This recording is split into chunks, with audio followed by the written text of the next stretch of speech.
Bienvenue à tous dans cette matinale du lundi 17 février. Nous sommes ensemble jusqu'à 8h évidemment. La Suisse a son scandale crypto. En France, c'est la course à la mairie de Paris qui tourne en eau de boudin.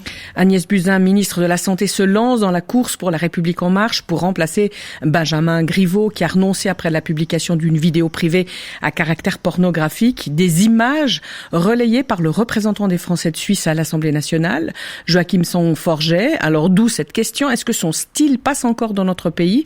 En tout cas, il multiplie les buzz puisque la semaine dernière, il s'est déclaré candidat à la présidentielle française de 2022. Alors Guillaume Ray, vous avez sondé certains Français de Suisse qui ne cachent pas leurs doutes face à cet ovni politique. Serial Twitter, libre penseur et toujours domicilié à Genève, Joachim Son-Forget siège désormais comme indépendant à l'Assemblée nationale après avoir quitté la République en marche.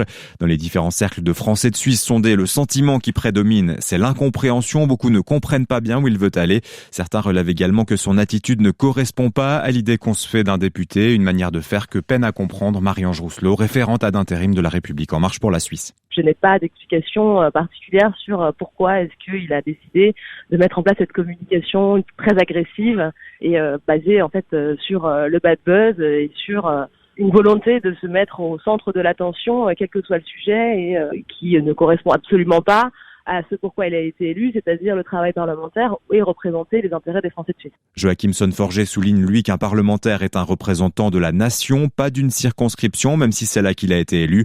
Il assume totalement son style et sa présence intense sur le net. On accède à un très grand nombre de citoyens, donc en fait, on peut en faire des choses pour le meilleur et pour le pire. Beaucoup de gens m'accusent que je le fais pour le pire, mais très franchement, je pense que je le fais pour le meilleur. Il y a des milliers et des milliers de gens avec lesquels j'arrive à communiquer pour leur expliquer des idées politiques, pour les ramener des fois dans le droit chemin quand ils s'intéressent aux extrêmes, et ça fonctionne pour l'instant. Donc le buzz, c'est une façon des fois d'attirer l'attention ou de dénoncer une situation, et parfois c'est juste l'introduction pour commencer un échange et commencer à se connaître avec les citoyens. Joachim Son-Forget, c'est donc un goût pour le buzz revendiqué, lui qui relève aussi que Donald Trump a été élu en choquant parfois les esprits.